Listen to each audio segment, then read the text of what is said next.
Hello there, Max Wright from Success Council, and I'm very excited today. I've been trying to put this interview together for a long time now because the people to my left and right are very important in my life. Mr. Ed Griffin here to my left, he introduced me to the world of monetary science and the potential evils thereof well over a decade ago with his book, The Creature from Jekyll Island. Pretty much a life-changing book for anyone who reads it, I think. And to my right, we have Trace Mayer, who introduced me to Bitcoin in 2012, also a monetary scientist, and yeah, obviously very, very important to me and my understanding of how things are going in the world. So I thought it'd be great to get them both on camera. We've got a lot of things going on in the world as we witness the demise of fiat currencies around the world, and the question becomes, how do we best protect ourselves against that? So, and I might start off with you if that's okay. We just had the State of the Union. We've had Obama talk about the new MIRA retirement funds that he's going to encourage people to move into.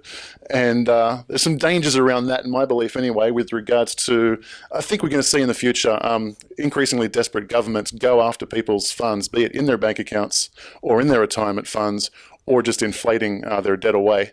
Could you have any comments on that with regards to potential things we need to be cautious of? I'll hold it. Well, oh, you hold it? Okay. Well, I don't know quite how to approach a topic like that. First of all, I have to say that mercifully I did not see the State of the Union address because it usually those kinds of things get me very angry and so forth. And there's very little real information that comes out. I think perhaps your audience understands that in the real world of politics today, what you see is not what you get. And so I just don't want to play that game. I don't spend a lot of time watching the displays and the speeches because I prefer to look at the voting records and the background activities of these people and predict what's going to happen on that basis rather than on their speeches and their promises and their look at what they do, not what they say. Yes, right. They all have good speechwriters, and that unfortunately passes for political wisdom in most people's minds, but not mine. So having warned everybody that I am a little bit cynical about this, I didn't listen to Mr. Obama's speech, and had I listened to it, I wouldn't have believed a word of it. So, but the question still is a good one. What is the government, whatever that means in this case, what is the administration, the present administration, planning to do in order to bail itself out? It needs more and more money. It's moving down this drain so rapidly that it can't create money fast enough, it seems like, through the Federal Reserve anymore to pay the bills and cover the losses. So they're looking around, as I think everybody knows, they're looking at the retirement plans of the American people, and they're, in the name of protecting the people, they're going to phrase it in such a way, they're going to get those speechwriters really working, and they're going to tell the American people that for your own best interest, to make sure that you don't suffer from the ups and downs from a chaotic stock market, and so that you have long-term purchasing power, we're going to steal your money and put it where we think it will do the best for you. Basically, that's what's coming under whatever title they wish to give it, and I suspect that's pretty much what Mr. Obama was talking about. Does it need to happen? It doesn't need to happen, but as long as Americans continue to believe the speechwriters and say, well, it sounds pretty good, maybe we should give it a try, as long as we have that high level of naivety among the American people, I'm afraid it's going to happen. So that's my comment, and if you want to go elsewhere with it, I'd be happy to go. But in general, that's my reaction to that. Yeah, I like he said something. I hope I get the quote right, but he offered through the MIRA strategy that he offered. He used the phrase that it was risk-free return.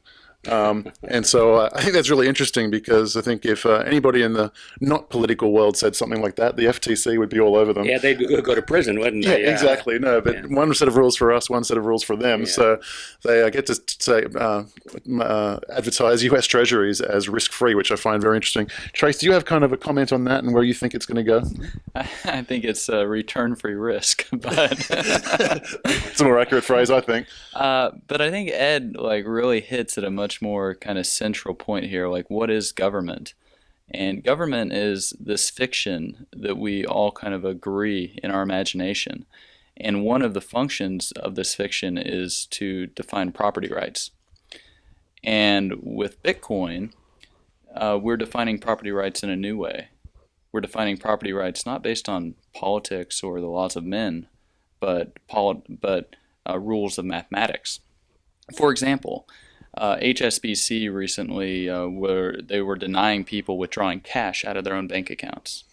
Supposedly, under the laws of the government, people have ownership of that cash, but HSBC holds the private keys to that cash. And so we're seeing that there's this collision between the person who holds the private keys of wealth and the owner of the wealth. And so who really owns it if you don't control it? Whereas with Armory that I invested in, we literally allow people to hold the private keys to their own wealth.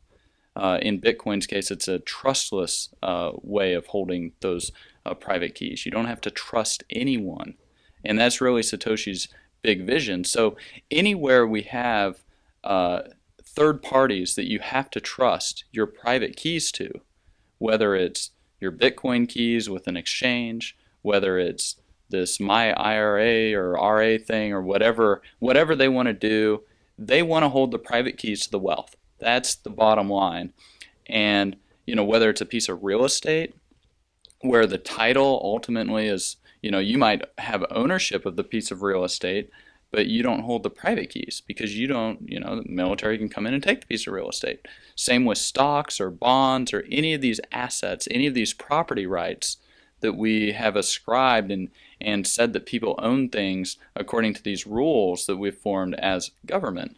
Whereas I think that we're going to be moving in a direction of the keys of wealth being decentralized and held individually, instead of the keys of wealth being held primarily by these centralized institutions we know as governments.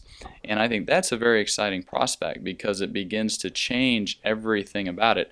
And also part of the reason for that is, for example, with Armory, with a $200 laptop, you can secure tens or hundreds of millions of dollars of value secured from the NSA. There's no way that they can get those keys. Yeah. The laws of mathematics are a shield that Leviathan can't cross. And if they can find the private keys, Leviathan's going to find them and eat them, because we've got these huge institutions that are bankrupt in debt, that are spending way beyond their means, and as long as they can find it and take it, they're going to take the wealth that's held with private keys that they can get access to. But if they can't access the private keys, they aren't going to be able to take it. And that's an interesting concept. You refer to that phrase, private keys, and that kind of makes sense in the Bitcoin world. It might be a new concept to other people, so I just want to take a moment to explain it. For those of you who don't know, I think it was in London, HSBC, somebody went in there, I believe their balance was like £400,000 or something, and they went in there and tried to withdraw £5,000 cash, and the bank politely refused, which, I mean, to me should send shockwaves through the entire banking industry worldwide. It's like alarm bells. Hey guys, you can't access your cash. It's like, well, you're not doing your function as a bank, so I'll just take all my money. Thank you. That's what I would say. So what you're talking about is Bitcoin allows you to have ownership, and what it allows you to do specifically is eliminate third-party risk, be it government, be it a bank, a financial institution. You're talking about eliminating third-party risk. And I wonder if, Ed, you might have some comments on this. How will specifically, how will the collapse, or let's collapse might be a strong word, but how will the demise of fiat currency kind of play out? How will third-party risk be relevant to that, and sort of bring us up to where like gold and silver is significant in not having third-party risk? Well, I got stuck on the phrase demise of fiat currency. I think that there's an assumption there that fiat currency's demise, or they will evaporate, or they'll fall apart, they're going to demise, and they always have. But they never have done so as long as the regime behind them existed to enforce them. So in order for the currency to undergo demise, the regime has to fall also. As long as the regime stands, they can use the coercive force of the military, of the police, to require citizens to accept the fiat currency, no matter how worthless it is. And so there's the assumption there that the system will fall apart too. I see that the present system that we live under is not in immediate danger of collapsing at the moment because of its fantastic military presence and the sophisticated weaponry that exists in the hands of these people. So they can just, by decree, require people to continue to accept a worthless currency. And I see that what will happen as the U.S. dollar becomes more and more worthless, that their plan probably is to morph into a regional or an international fiat currency, which doesn't really solve the problem. It just kicks the can down the road a little bit more, and the can grows as you do it. But I can see this going on well beyond my lifetime and possibly even yours. I think they can perpetuate that for a long time. But now, having said that, you look down the line to the point where everything falls apart. And I don't know how to conceptualize this, because there are two options, aren't there? When things go so far that there are no real resources left to supply this machine, because productivity has fallen to such a point that there's barely enough to feed the ruling class, and barely enough to feed the workers who are now in bondage and have to work in places of employment of not their choosing, and types of work which are not their choosing, and everything is sort of a slave state. And once it gets to that point, does it go any further? I don't know. In history, it's never been a global environment like we have today. So there was always some opposing regime or some other nation or some region of the world that was able to come in and conquer or save, a conquered people.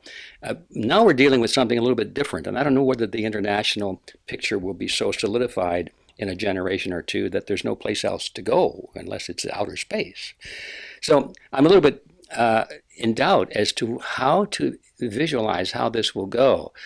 But I'm afraid that it could go into a state of perpetual totalitarianism in which money no longer really is an issue.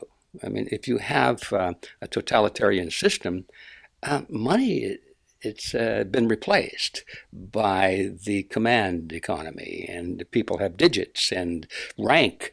I mean, when you're in the military, and especially if you're in a engagement with the enemy, money is not important. You have rank, and you have rations, and you have a place to sleep, and you do what you're told, and as long as you are obedient, you do fairly well in terms of the necessities of life. And if you get out of line, you are imprisoned or you're executed. And that's the kind of an environment I think that the world is moving into. It's sort of a militarization of the entire economy, in which case money no longer plays a role at all and doesn't need to. So that's on the negative side. On the positive side, I could see that finally when it gets so bad that the enlightened people rise up and say, well, we're through with this. We're not going to deal with this anymore. I'm not sure that's going to happen. But anyway, that was the more optimistic view. And they're going to start all over again and build from the ground up with a more enlightened vision of how political systems should work and how an economic system should work. So I think we're coming to that crossroads at some point in the not too distant future. When I say not too distant, I mean it's not 1,000 years. And I doubt if it's even 500 years. It could be 100 years, but I think it's even sooner than that. We're coming to that crossroads. And to tell you the truth, I do not know which way it's going to go. I'm doing everything I can to see that the people of the world are enlightened enough that they will be able to choose the right path. Yeah, first of all, that's a good point for me to thank you for your decades of service to the freedom movement. So thank you very much for doing all that you can for so long. We very much appreciate it.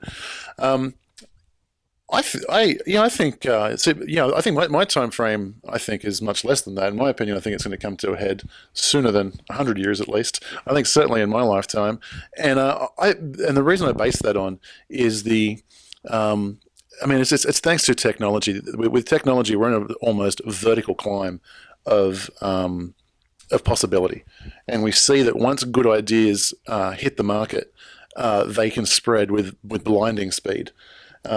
And so that's kind of my take on that. Do you have thoughts on this, Trace? Yeah, I think the technology is just fascinating. We look at some of the geniuses throughout history: Copernicus, Galileo. IQs of 170, 180. They were also monetary scientists. Newton, up there around 200 IQ. The man who knew everything, Johann Goethe. You know, the mind of God, you could say. He had a 215 IQ, the highest ever. And he had a very interesting theory about elective affinities, where how society functioned. It was almost like people and personalities were kind of like chemicals, and you had different reactions and things that would come out of this. And we have these cypherpunks that are some of our most intelligent, highest IQs of people alive now. The ones who developed things like asymmetric cryptography, Bitcoin, other things of these natures, these cyber weapons. And when we look at the industrial age, we use tools to multiply the power of our muscles. But as we're moving into the information age, we are using tools to multiply the power of our minds. Imagine if Johann Goethe, with his 215 IQ, he wrote 37 volumes on every possible subject available: botany, optics, math, philosophy, everything. He had a working IQ. He had a working vocabulary of 60 to 90,000 words, 3 times Shakespeare's. And Shakespeare added how many words to our language? Imagine if he had the ability to use machines, hundreds of thousands, millions of machines, to carry out his vision and his mind and his work. So the power of the individual being multiplied through the technology that we have, I think it's very exciting. And then the ability for those minds to tinker with, you could say, the source code of humanity, of society, adding particular elements, subtracting particular elements that they find to be unuseful or harmful or damaging to the expression of the individual. I think that it's very exciting to see what we have and this potential that's unfolding. Because when we're looking at like what the state does, and I think it's an idea that's largely worn itself out. Well, I certainly agree with that. It's interesting. We talk about the rise of technology and the potential possibilities, but of course it goes on both sides of the coin. New technology allows things like drones and NSA surveillance state and things like that. It also allows things on the cryptography side for freedom of communication, inexpensive communication, democratization of communication, protection through cryptography and privacy, and so we see that the kind of technology can go in both directions, can be used in positive or negative ways, which I find very interesting. But how does somebody with your average Harvard student probably has an IQ between 130 and 150. How do they compete against somebody with 180 or 200 IQ? Even in bands and groups, they can't compete, because the person with the 200 IQ can now multiply the power of his mind using hundreds of thousands of computers in these distributed networks. I don't know how they compete. Well, that may be true, but are they competing as the person with a 200 IQ for good or for evil? Well, that's up to the individual. Yeah. But that's what I'm saying. Like, is it a system that is going to be controlling, as Ed is talking about, or is it going to be individuals that are still making the choices? It's the reason that we're not subservient to great white sharks anymore, grizzly bears. We have superior mental capacity. Yeah. So let's just bring it back to currency, because I want to touch quickly on gold and silver, and then I want to move to Bitcoin and see where that kind of fits into our conversation. So Ed, maybe just the quick highlights, as best you can in a few minutes. Can you talk about What are some of the challenges of fiat? Why gold and silver is significant, and how it performs as good money? Well, there have been many treatises written on money and good money, bad money, and so forth, and I don't think there's much question about the qualities that are necessary for good money. People know them. One of those qualities is that the supply has to be limited. The supply of money cannot be expanded purely by intellectual or political will. It has to be based on some kind of algorithm or production that limits the supply. I mean, you don't have to be you don't have to have a 200 IQ to understand this. I think even a grade school kid can understand that if you're playing a game of Monopoly and you go in the closet and you find another box of Monopoly in there and you go and rob all those little pieces of money, funny money, and you distribute them to everybody or give them all to one person, that all of a sudden the price of Boardwalk goes up. But Boardwalk doesn't change in its relative value to Marvin's Gardens. It's just that the price went up because you got more money circulating around the board. People can understand that. So one of the elements of a sound money is that it must be limited, and of course gold and silver has that quality in spades, because gold and silver has to be produced by human labor, like everything else. All the goods and services that gold and silver are used to acquire also is produced by human labor. So now it's an even playing field. You've got human effort on both sides of the equation, and it tends to stay in balance.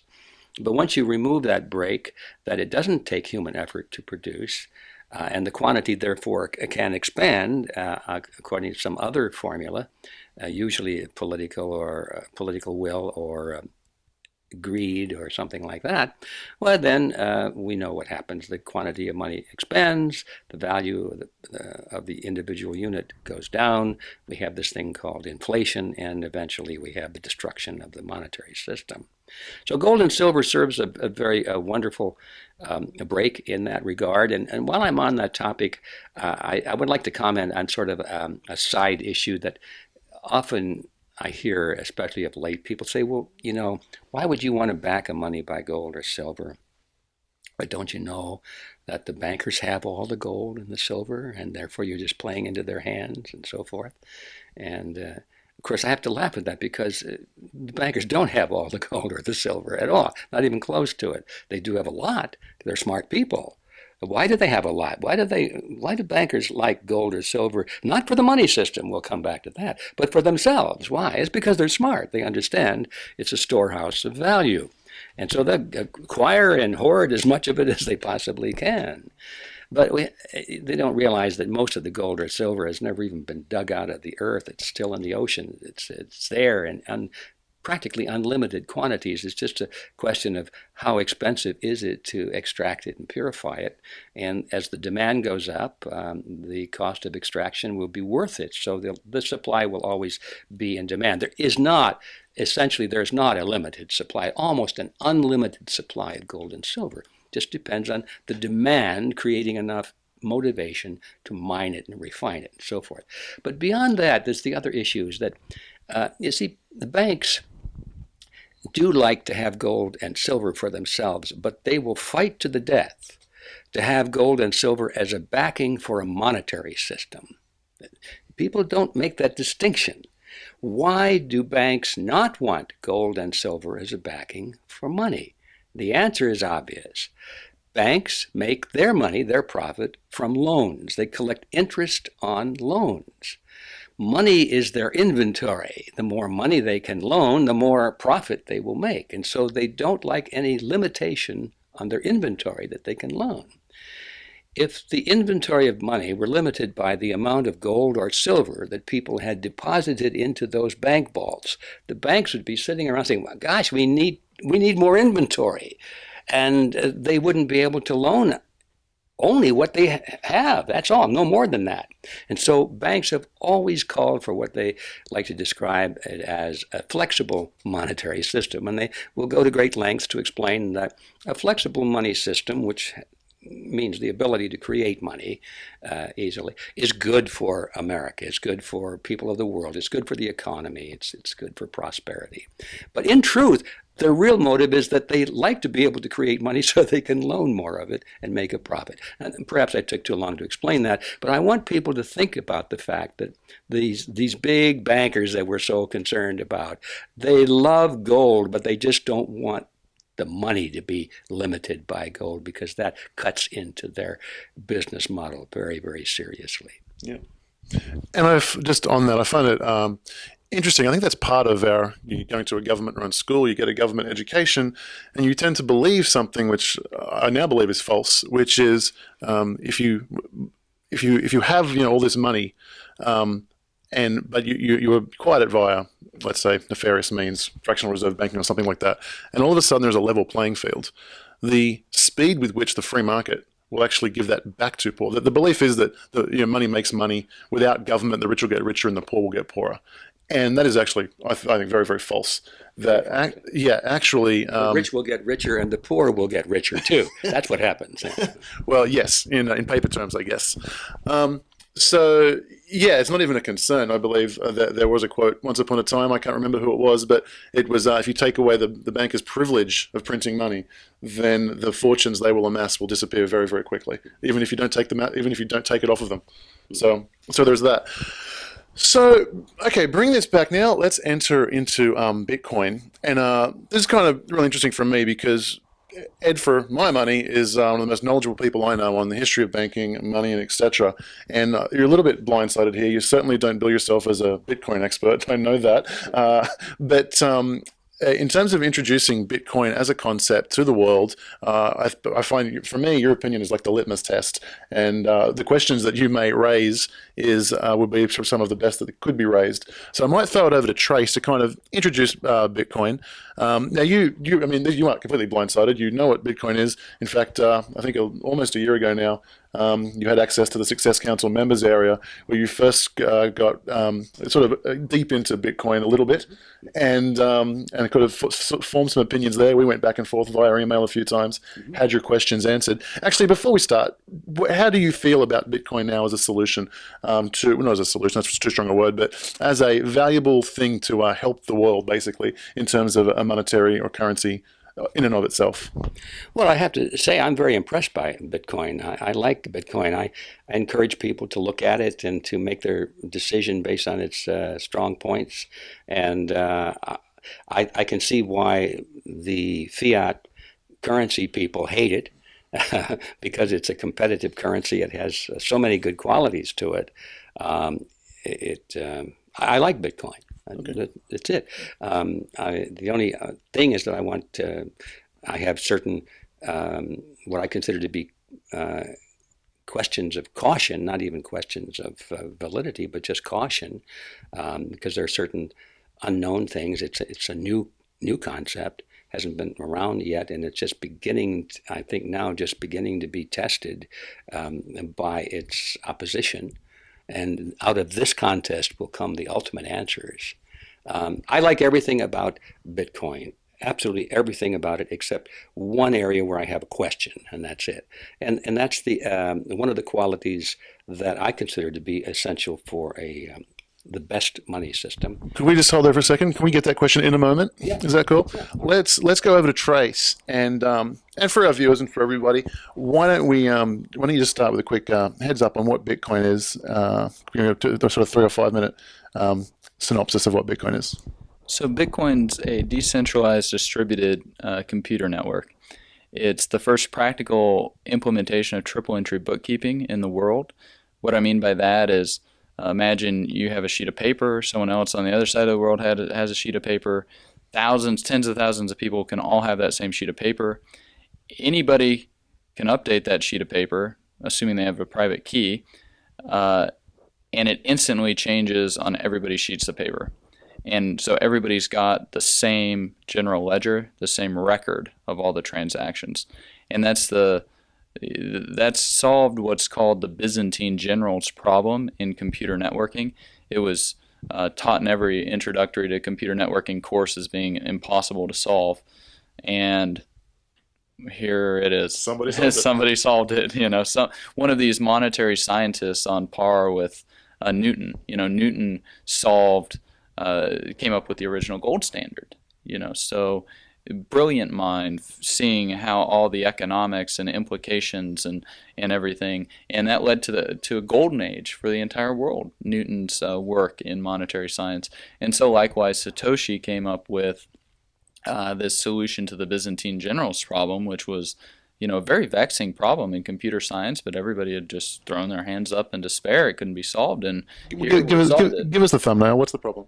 So basically, you've got different generals, and they all want to attack a city, and they need to coordinate with each other to attack the city, but they don't know whether they can trust the communications that go on between each other.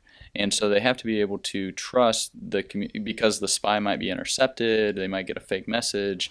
They have to be able to know that they're both going to attack at the same time, and know that the communication between each other to attack at that time is trusted and secure. Yeah, and they also have the issue of possibly another general working against them. Like if you want to be ruler of the kingdom afterwards, you'd like the other general's army to get more slaughtered than your one. So you could have a malicious general within the network trying to hurt you. So that's the Byzantine general's problem. Yeah, and so bringing over into Bitcoin land, we could have malicious nodes that are contributing processing power to the Bitcoin network, but it's still not going to interfere with everybody's usage of that general ledger, that triple entry bookkeeping system. Debit, credit, the network validating through a confirmation that the transaction happened. And so this is a tremendous advancement that brings together so many different branches of knowledge, from mathematics, cryptography, thermodynamics, the innovations that are going on in mining, for example, computer science, semiconductors. I mean, all of this stuff, optics, it's really fascinating because we've now solved this problem and made programmable money. And as a result, we're going to be able to use that programmable money in so many different ways and so many different applications. The easiest, the simplest to actually understand is to use it as a currency. But that's only just one use of it. So yeah, and let's just touch on that for a second. So I think we all understand the value of like the internet and technology and networks, and what do networks do for communication in terms of email or the spread of information. Obviously, it's incredibly powerful, and if you can inject that level of technology and free and instant communication worldwide, there's tremendous value of that. The obvious problem is, I know that was the first question you asked me, was okay, but it's digital. My experience with digital is things can be copied. So this ties back to the Byzantine general problem. Let's say Trace wants to pay me some Bitcoin with this magic internet money called Bitcoin, right? Yeah, I love that name.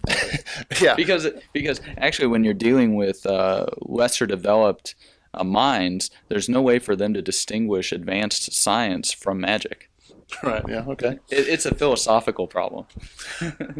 So let's say Trace wants to pay myself Bitcoin, and then the next day he also wants to pay Ed Bitcoin. Well, how does the network know that he didn't double spend it? He didn't spend the same coin with myself and with Ed. And this kind of triple entry bookkeeping is what we're talking about. The Byzantine general's problem that's been solved is, what if Trace was malicious and wanted to counterfeit the currency and pay both myself and Ed with the same unit? And by the algorithm of Bitcoin actually solves that problem. So that's why it's so significant. It's a tremendous intellectual leap. And in terms of a disruptive technology, I think it will be unparalleled. It's incredible. In the field of currency, which, 50% of every transaction, every economic act, if this can solve this problem, which it looks like it has done, I mean, it's just tremendous and life-changing. Well, it's not that it looks like it has done. I mean, it's solved it. And because, you have your balance at your bank. Like, they can just get out an eraser and change it, change the balance, plus or minus. Same with PayPal. With Bitcoin, there's a mathematical proof that can be done on the balance, right? And so whether it can be changed or not, because it has to comport to the mathematical proof. Right. You're not trusting a person; you're trusting math. Yeah. I mean, that's a big deal. Yeah. So the possibilities for Bitcoin are absolutely endless and amazing. One of the ones that I really, really like, which I just want to share with people, is its ability to help poor people. And so, it's something that I actually didn't know about this, but in the United States, for example, 10% of the population is unbanked, meaning they do not have a bank account. And it could be because, I don't even know the reasons, criminal records or bad credit history, or they're homeless, they don't have an address or a license or whatever it is, and you don't have a bank account. So when they go and do a job or whatever and receive a check, they have to go to like payday loan sharks and give away 30% of their check to get the cash from that check because they don't have a bank account. Now that affects 10% of the population here in America. But in the third world, that number's up to like 70 or 80% of people who are cut off from worldwide economic transactions because the banking system prohibits them from being involved in it in one way or another for various different reasons. And Bitcoin has the ability to allow everybody to participate in this worldwide economic community. And I think it's just tremendously valuable to poor people. So I might throw it back to Ed, and I'd love to hear this this challenge that you have, because, and I know, yeah. So just why don't you start with that? Yeah, it's not really a challenge, and I have to be very careful about this because I'm not really critiquing this concept. I'm very impressed by everything I've learned. And as you said a moment ago, I have a lot yet to learn, but I begin to grasp what Trace is talking about in terms of the I guess you would call it algorithms, the computer programming that has gone into this, which provides all kinds of checks and limits and protections and so forth. It boggles my mind to imagine how they do it, but I'm perfectly willing to accept the fact that it is done. Okay, that part is done. And so everything about it looks good to me. But there's one area that keeps haunting me, and that is that one of the qualities that I have learned to think was important in money is that it should have some value in itself that is useful for something other than money. It's one of the things that has always been present in historical money that has survived, and that it started off because it had some value. And take gold or silver, for example. It's useful in making jewelry, and today it's useful in industry. So if you're sitting on a stockpile of silver or gold, even if nobody wants it for money, you can just discharge it in payment of debts, or swap it out, or use it in barter or something like that, because it has that dreaded phrase, intrinsic value, which I don't want to go there, but it does have value for something other than money.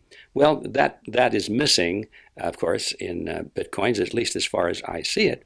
Now, how serious that is, I think, remains to be seen.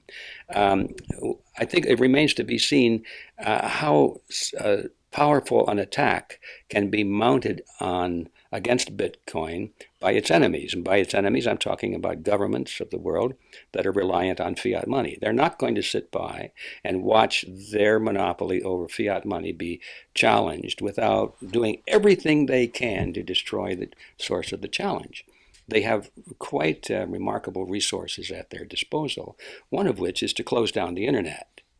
Or to perhaps, and I need advice on this, perhaps they can interject certain programs or circuits or whatever you want to call them, which would prohibit any internet communications dealing with Bitcoin. As we see this now happening in a similar way in China and other places of the world, where certain words are just stopped on the internet. You cannot if you go onto Google and look for a word such as freedom, for example, in China, you may not get any hits at all, except in a scientific sense. Yeah. There are ways, and I think there are going to be even more ways developed to block or limit, handicap the way in which the internet functions. And I'm just concerned that maybe the enemies of Bitcoin may be able to figure out a way to stymie it at the internet level, in which case, what do we have? We have these pieces of paper with numbers on them, which may not, this is my question now, may not be any more useful than a drawer full of Civil War greenbacks or Confederate money or something like that. Mm-hmm. So that is my question, that's my concern, and I'm anxious to hear from Trace how you feel about that possibility. So I'll just recap that. So there were two questions in there, actually. The first was, is Bitcoin valuable in any means other than as currency? And in Austrian economics, this is known as regression theorem. So if you want to take a moment to check that out and find out what regression theorem is, that might be a good place to start in this question. Now, I have an answer for this, but I'm also keen to hear what Trace is going to say. So let's start off with that one with regards to Bitcoin having value outside of currency. Well, actually, on runtogold.com, I wrote a whole article, one on this regression theorem and the other on whether Bitcoin's tangible, addressing this intrinsic value question. And James Turk, actually, I changed a lot of his thinking on what intrinsic value even means. So to address kind of the regression theorem, I would point to an article that Vitalik Buterin, one of our 19-year-old savants in this cypherpunk movement, wrote for Bitcoin Magazine about why useless money is good money. And part of it is we're able to dissect out the different areas that people subjectively value different assets for. In Bitcoin's case, there are a lot of uses for Bitcoin, intrinsic value properties to it, you could say. You can transfer any amount of money anywhere in the world, anytime, can't be seized if you're properly securing it. You're doing it instantly. There are no chargebacks. I mean, that's a very useful commodity. Now, whether Bitcoin's 5 cents a coin or $100,000 a coin, it performs that utility equally well. But I think to get to another point is that there are a lot of altcoins that are being developed, and they have different properties and utilities, etc. And what we're seeing now is that, whereas in the industrial age, in agricultural age, we came up with commodities and things, and then we turned them into money. In the information age, we're actually creating these units that have really no other use other than as money, and then figuring out other things to do with them. For example, the Mastercoins project that builds on top of Bitcoin, colors the Satoshis, those can then represent ownership to other things. Open transactions, Ethereum project. So I think we're going to see a lot of innovation in this whole space, and it's one of the reasons I think that Bitcoin is, and cryptocurrency really, Bitcoin's just kind of the Coke, the category creator, why it's going to be such a potent competitor. We had commodity money like gold and silver. We've had fiat currency like dollars, euros. Why have dollars and euros been such formidable competitors to gold and silver? It's because gold and silver are atoms. They exist at a particular point in space and time. They're subject to centralization, which makes them pretty prone to the centralizing of the private keys with institutions in order to protect them. Governments, formed. And an ounce of gold today is the same as it was 2,000 years ago. The dollars and euros in software terms, they are extensible. You can keep building on them. You can make them into something else. You can add new features and functionality. We're still in beta with Bitcoin, but it's version 0.8.6 of the software. So we built out more things that are cool, that allow all types of things, like smart contracts, multi-signature for distributing the private keys, for corporate governance and cash control and things of that nature. So I think that going from commodity money to fiat currency to now this math-based money, the math-based money is both limited in amount and extensible. So it takes really the two best qualities and leaves aside the baggage. So I'm curious about this. That's actually the first time I've heard that response to the regression theorem question. I haven't had the pleasure of reading that article. If I understood you correctly, are you suggesting that regression theorem is false? Well, the regression theorem is one, just a theorem to try and explain how gold became money, and it became money because we regress back for why humans have subjectively valued it. In Bitcoin's case, one of the first transactions they did was to trade some Bitcoins for some dollars. So that was, that's where it climbed out of this primordial ooze. But at the end of the day, it's subjective value theory in Austrian economics. Like humans value things for whatever reason. Personally, one of the reasons I value my Bitcoins is because I like to wear them in a necklace like other people. So no, just to show the absurdity of why humans value things. Like we can't get to like why they value things, only that the valuation that they place on things arrives into the pricing mechanism.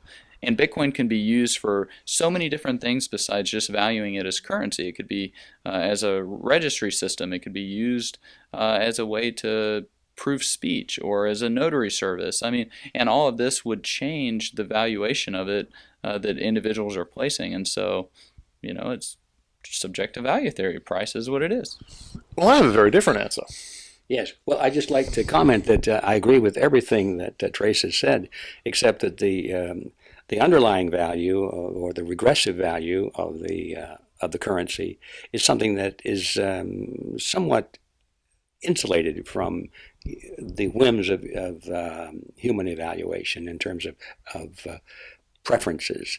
In other words, the gold would be used in a gold circuit, in a circuit board, and its value is pretty much based on supply and demand and so forth, and it doesn't require Mrs. Smith to say, "I think that's beautiful." It's just that's what it is, and so I see that as an advantage, as an anchor to the value of money, which keeps it from drifting high into space. Like we all know the story of tulipomania, where the value of the tulips was totally subjective in terms of human anticipation of what its value was or what it's going to be. And yet its underlying intrinsic value, there's that word, was it's just basic, it's a tulip bulb, And it finally fell back to that in the end of that experience. So I see the regressive value of tangible money as being an asset rather than something to evolve away from. Mm-hmm. And so I'll pass on my answer now, and I have to credit it where it's due. It's actually, I read this in an article by Eric Voorhees, one of the other original gangsters of Bitcoin, and I hope I do this his argument justice. But he suggested, this is true, that Bitcoin is actually two things, and he thought it would be best had they been named differently, but they weren't, and so we're stuck with it.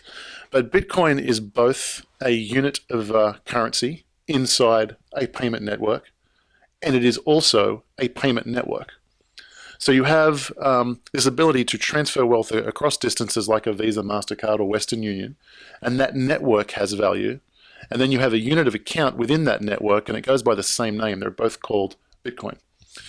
Now, if we look at it in those terms, the ability, as Trace mentioned, the ability to send unlimited funds anywhere in the world instantaneously, all of the nodes in that network can agree and confirm that money was sent, and the unit of accounting is perfectly legitimate and trustless in that you just have to rely on math to believe that it happened, then we find that network is very, very valuable in terms of money remittance and many other things. Now, the units of account within that, by definition, are the only things that you can possibly have that will allow you to participate in this incredible payment network system. So therefore, it's the value of Bitcoin is derived by its ability to participate in the network. And so I view Bitcoin as the Bitcoins are valuable because they allow you to participate in an incredible payment network that is frictionless and solves a lot of problems. Who wants to go? Well, then we go back to my second point, and that is as long as the network functions. Correct. So that's really the fallback point. So it's a perfect time to move on to that. Why don't we talk a little bit about the possible attacks that governments and others may have against Bitcoin, and what kind of protections there are in there, including shutting down the internet. Well, good luck trying to do that, especially with all of the economic activity now going through the internet and the reliance on the internet by the elites. I mean, they like the internet too. Especially, all the medical advances and the things that help them stay alive because of the internet. But yeah, that's definitely a threat, this war on general purpose computing, and who knows, it could get even worse. Cody Wilson drew up these plans, print a gun. I mean, yeah, that sent them all into a frenzy. So will we continue to have general purpose computing? Will we continue to have free and open software? Apple just banned the last remaining Bitcoin wallet from the Apple Store. No reason given other than an unresolved issue that they haven't actually articulated the issue. But that's if people want to. For now, we have a fairly free and open use of software and the ability to do our own computing. But yeah, I mean, we could definitely see leverage points exerted on society in that way too. So, But Bitcoin is censorship resistant. It does run at kind of the sublayer of the internet. We could be very creative in how we move the traffic around or disguise it or things of that nature. Like even when Egypt shut down the internet, you could still get Bitcoin transactions out, and you can have, like in Greece, there's a mesh network of something like 80, 90,000 computers. So maybe we'll see the internet begin to fragment as the state begins to interfere more and more with it. But as long as you've got that mesh network going on and there's just one connection out via like an Iridium phone, you can still broadcast transactions and then propagate among your network. So all of that is censorship resistant, which, there aren't any hearings about e-gold. They stuck an ankle bracelet tagged to zero like a whale. But we have hearings about Bitcoin. Why don't we have hearings about BitTorrent? I mean, they did the same thing to Napster. It's because they can't necessarily just stamp it all out real easily. yeah, and so some things to think about in that realm of security. I think number one is that the whole protocol and broadcast messages are all encrypted. So, to my knowledge, please correct me if I'm wrong, Trace, but it would be impossible to shut down from centralized servers. It would be impossible to shut down Bitcoin transactions and messaging without shutting down the whole internet or without shutting down all. So that's all encrypted data. So including your when you log into your bank, that's encrypted. When you pay with Visa and MasterCard online, that's encrypted. So without shutting all of that down, you couldn't just remove the piece of Bitcoin from the internet. Is that true? And you have the different clients that are running different things. Like one of the clients filters on a particular port. So I suppose, at one of the choke points, you could try to censor that particular port, like any traffic going there. But, then we could just change that.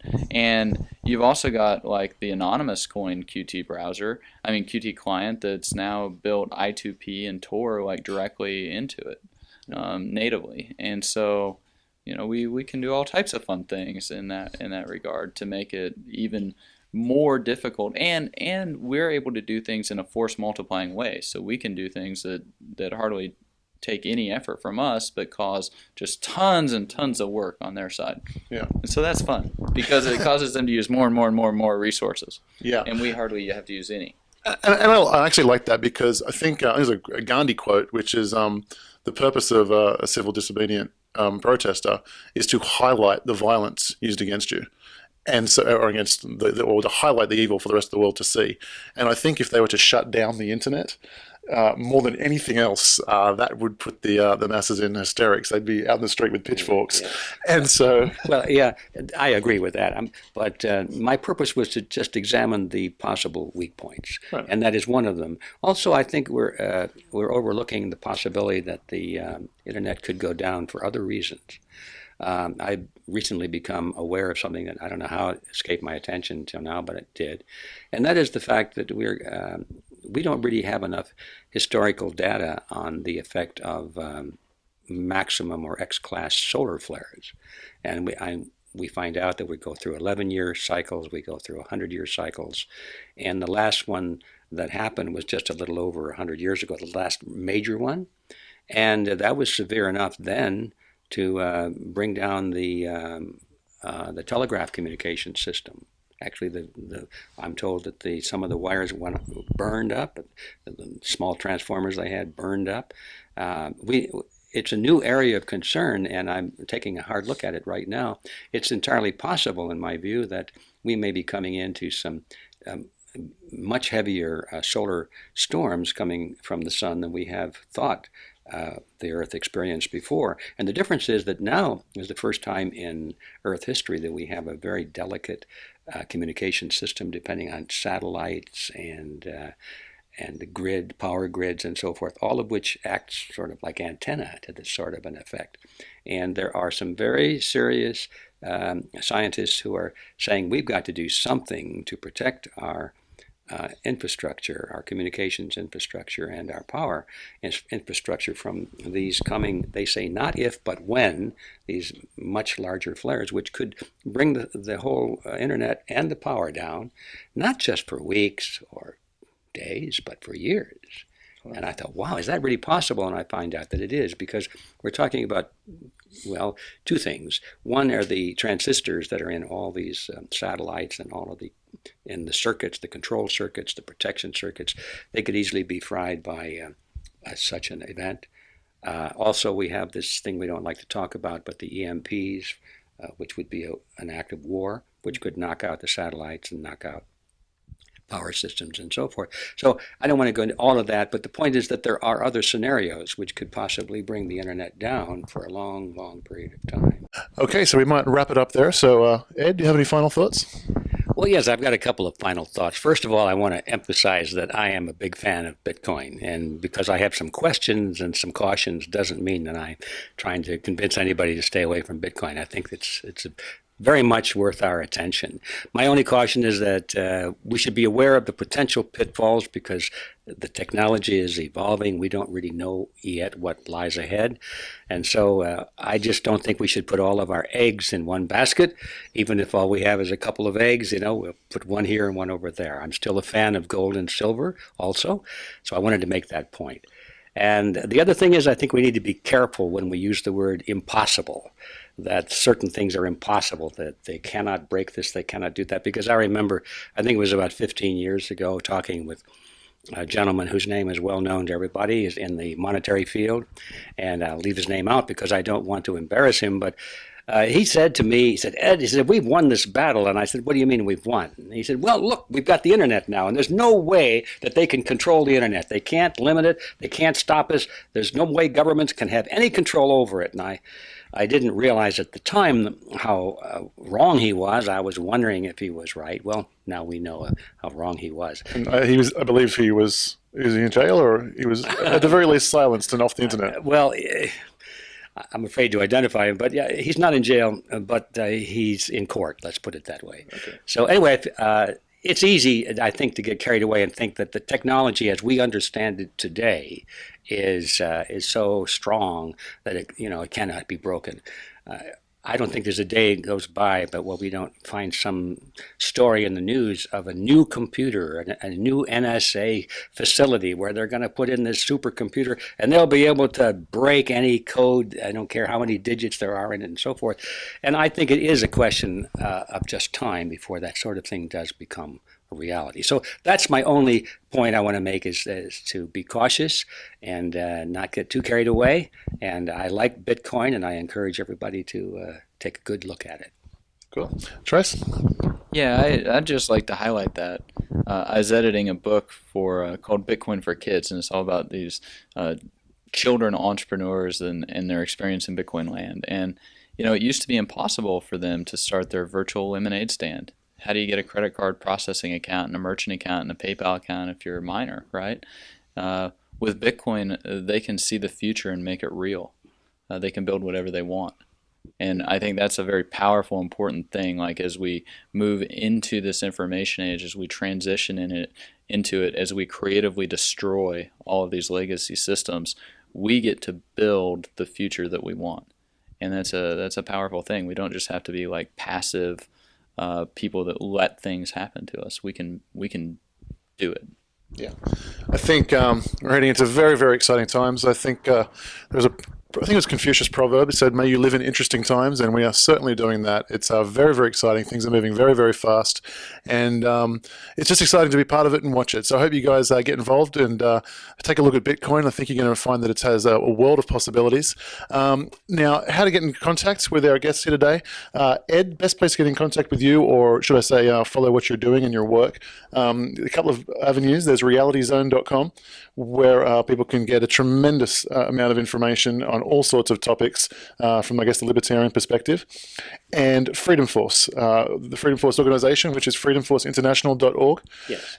And from there, on the right-hand side of that page, down low, very well hidden, which I've been begging him to change for many years, there is an opportunity for you to sign up for Ed's Unfiltered News. And every week he releases a sort of a catch-up of the news around the world, and it's a brilliant publication. I read it every single week. Yeah, well, Max, I have to say, in response to your encouragement, we have improved that somewhat. In fact, we now have a new website. We finally purchased it. It wasn't cheap, but it's unfilterednews.com. Oh, perfect. So if anybody just goes right to that name, they'll see a way to sign up for it. It's free, and I put a lot of work in on it, and I think people will like it. Excellent. You made it really easy for people to sign up, I hope. Excellent. Very, very good. And Trace, you've got a couple of sites as well? Yeah, runtogold.com. Big gold fan. I started it before Bitcoin even existed, at least to the public. And howtovanish.com, where we help people protect their personal privacy, immunize themselves against things like identity theft, this target breach. And then the freebitcoinguide.com if you want to learn how to get started in Bitcoin safely, securely, learn from my experience, some of your experience. Those are some good resources. Perfect. And for myself, successcouncil.com. Please subscribe to this video channel. We have a lot of cool stuff, all with regards to freedom issues, Bitcoin issues, gold, silver, monetary science, protecting yourself. That's all available on this channel. So much of it is free. We also have some paid products, and you can find those in the links below. We have a Bitcoin starter kit, which is a very simple step-by-step process for an absolute beginner, how to get involved, how to get your first wallet, how to get your hands on your first Bitcoin, things like that. And we also have Bitcoin Mastery, which is the product I sent Ed back in 2013, which started Ed on his journey for Bitcoin. So check both of those out, and we'll see you very, very, very soon. Take care.